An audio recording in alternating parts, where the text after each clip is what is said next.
Protests grew in Madison, Wisconsin Saturday after days of demonstrations there by pro-labor supporters. The standoff started 2 weeks ago after Wisconsin Republican Governor Scott Walker proposed a budget balancing bill that would severely limit the rights of most public workers to collectively bargain. The bill would also require them to pay for 12.6% of the total cost of their health care premiums and contribute almost 6% of their pay toward their pension benefits. Walker's proposal is an attempt to close the $137 million deficit in this year's state budget, a shortfall that is projected to grow to $3.6 billion in the next 2 years. And here with us now from Madison, the man in the middle of all of this, Wisconsin Governor Scott Walker. Governor, welcome to Meet the Press. Good morning. Good to be with you, David. So that context is important because there's collective bargaining, which you'd like to limit, and there are the specific contributions that you asked the unions. They said they would do that. They would meet those demands. So the question that comes up again and again is if you want to deal with the budget and the deficit, why not take yes for an answer? Well, because we've seen that actions speak louder than words. For us to balance the $3.6 billion deficit we have, but not only now, but to ensure we can continue to do that in the future so our kids don't inherit these same dire consequences, we've got to have assurances. And over the past 2 weeks, even after they made those promises, we've seen local union after local union rush to their school boards, their city councils, their technical school boards, and rush through contracts in the past 2 weeks that had no contribution to the pension and no contribution to health care. And in fact, in one case in Janesville, they actually were pushing through a pay increase. But Governor, you could have extended the bill. You could have extended the bill to those local government agencies. You chose not to. No, that's just the opposite. I was a local government official for 8 years. This bill precisely helps local governments, and it's effective once it passes. In fact, we're facing a $3.6 billion deficit. Like nearly every other state across the country, we're going to have to cut more than $1 billion from our schools and local governments. You know, in New York and California, where there are Democrats for governors, they're doing that. The difference here is with this budget repair bill, we give those schools and local governments almost $1.5 billion worth of savings. So the savings they get from our budget repair bill exceed the amount that they're cutting. All right, but let me be clear. If the unions, who it seems to me have been clear in saying that they would agree to those extra contributions, if they did that, and you say you're concerned about the budget shortfall, why not accept that? But my point is they can't, because the two people that suggested are statewide union leaders. There are 1,000+ municipalities. There's more than 424 school districts. There's 72 counties. I know, I used to be a county executive for 8 years. I know that collective bargaining has to be done in every jurisdiction. They can't guarantee that, and the actions of those local unions over the past 2 weeks show that.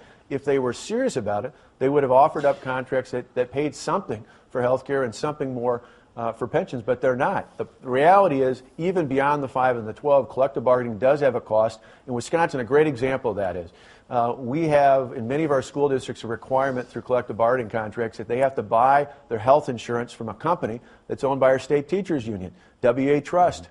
Because of that, it costs them up to $68 million more than if they could just buy it from the state employee health care plan. Those are real costs about putting real money in the classroom instead of into these collective bargaining agreements. And what's wrong, for me, Governor, let me just stop you. Level, I tried to avoid layoffs. But what's wrong with collective bargaining? Let's be clear. So unions organize public employees. They're able to bargain not just about wages, but also about health benefits and pension benefits. What you're trying to do is say, no, you can just collectively bargain when it comes to how much you make, but not those other benefits. Right. What's so wrong with that? Collective bargaining? Well, our proposal is less restrictive than the federal government is today. Under Barack Obama, he presides over a federal government where most federal employees do not have collective bargaining for benefits nor for pay. So what we're asking for is something less restrictive than what the federal government has. I asked you a more specific question, which is what's wrong with collective bargaining? Well, for us, it's about the fact that, again, as a local official, I can tell you personally, time and time again, because of collective bargaining, when we had tough budgets in the past, when I was at the county presiding as the CEO there, I tried to do modest changes in pension. I tried to do modest changes in health care. In fact, 1 year, I literally tried to do a 35-hour work week to try and avoid massive layoffs and furloughs, and the union said, forget it. Emboldened by the fact that they had collective bargaining agreements, they said, go ahead, literally lay off 400 or 500 people. And to me, laying off people in this economy is just completely unacceptable. Let me ask you about... If we do not get these changes and the Senate Democrats don't come back, we're going to be forced to make up the savings in layoffs, and that, to me, is just unacceptable. I don't mean to, we have a satellite delay here. It sometimes gets us to bump up against each other. But I want to focus on inconsistencies in some of your argument. You do have exemptions here. You've said we're going to pass this bill, but if you're a cop or a firefighter, you don't have to make those extra contributions and you can still collectively bargain. You seem to be picking winners and losers. Cops and firefighters don't have to join this. Are they more important than a teacher who spends 6 hours a day with children in Wisconsin? No, this is not a value judgment about employees, but it is ultimately about preserving public safety. We saw 2 weeks ago, when this debate first started, teachers here in Madison walked off the job for 3 days. Now, that was an inconvenience for a lot of parents. I know I've got 2 kids in public school. Anytime you have a disturbance like that, it's an inconvenience. But that contrasts the fact that even if there was one jurisdiction across the state where firefighters or police officers weren't on the job in full force, I can't afford to have a fire or crime committed where there's a gap in service, and it ultimately just boils down to public safety. Well, but again, if you're talking about austerity and you want to deal with this budget deficit, doesn't there have to be a sense of shared sacrifice? That everybody gets hurt? Well, there is. I'm affecting my family about this, the legislature, my cabinet. In fact, as elected officials, we'll pay a higher dollar amount, a higher percentage because of these changes to show that we're that serious about it. Now, the statewide firefighters union president has come out and said they'd take the 5 and the 12. I would suggest to every mayor out there that they take them up on that. But in terms of making that change, I can't afford to have a gap when it comes to public safety. I think that's the one thing universally, Republican and Democrat alike, liberal or conservative, that people know that we cannot have a gap in, and that's why we made that change in the bill. You were the subject of a crank call, a liberal blogger who was trying to draw you into a conversation about all of this, and you had a serious conversation, not knowing who you were talking to, and you talked about Ronald Reagan and him taking on the unions and the air traffic controllers, and you talked about putting this moment in some kind of context. This is part of what you said. In Wisconsin's history, little did I know how big it would be nationally, Wisconsin's history, I said, this is our moment, this is our time to change the course of history. Change the course of history. And this is where critics say, you know, this governor is really more of an ideologue than someone who wants to solve a serious problem. You're going farther than other Republicans who have taken on pension and health care costs to really go after collective bargaining. And by your own admission, you're saying, well, there's some areas where we just can't afford that level of austerity. But if you're serious about austerity, doesn't it have to be a situation where everybody gets affected? Well, in the end, the reason I made that comment, and I do believe that, this is our moment in Wisconsin's history. It's one of those where for year after year after year, not just the last governor, but governors before, legislatures before, have kicked the can. They've taken one-time fixes to push the budget problems off into the future.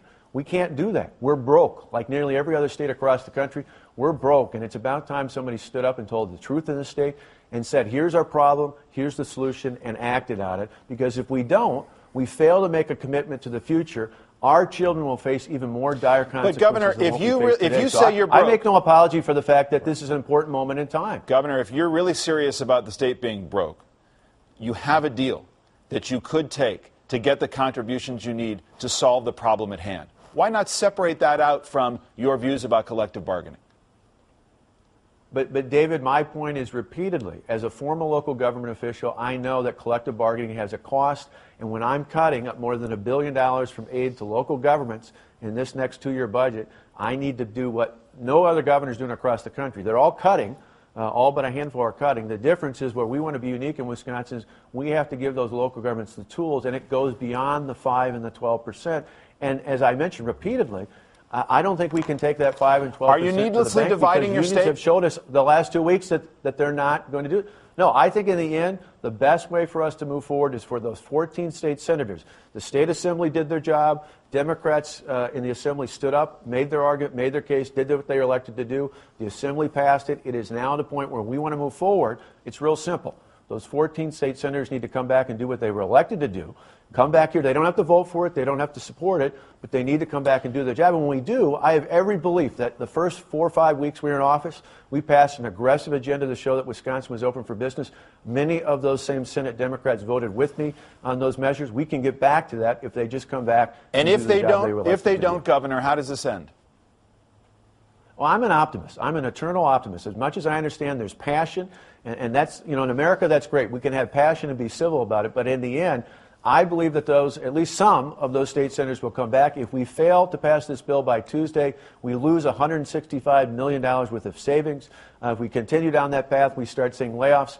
I know that was one of the most difficult decisions I ever had to make when I was a county official, was considering layoffs. I would go to almost any ends to avoid that, and my hope is at least one of those 14 state senators feel the same way. Governor, final question here. I want to clarify something. In the course of this this crank call that you got, it was suggested by someone who was a liberal blogger that you might think about planting troublemakers into the crowd, and you said, quote, "We thought about that." Is that right? You really thought about trying to bust up physically these protests? No, we thought, as the call continues, and I've said repeatedly, we rejected that. But we have people all the time who contact us for and against this bill, and you can imagine people with all sorts of ideas and suggestions, and we look at everything that's out there. But the bottom line is we rejected that because we have had a civil discourse. We had, a week ago, 70,000 people. We had more than that yesterday, and yet we haven't had problems here. We haven't had disturbances. We've just had very passionate protesters for and against this bill. And that's okay. That's a very Midwestern thing. But we're not going to allow anybody to come in from outside of this state and try and disrupt this debate. They can inform it, but we're not going to allow them to disrupt this debate and take the focus off the real issue here. And the issue is the people in Wisconsin, particularly those 14 state senators, need to come home and have the debate here in the state capitol. Governor Walker, we will leave it there. Thank you very much. Thank you, David.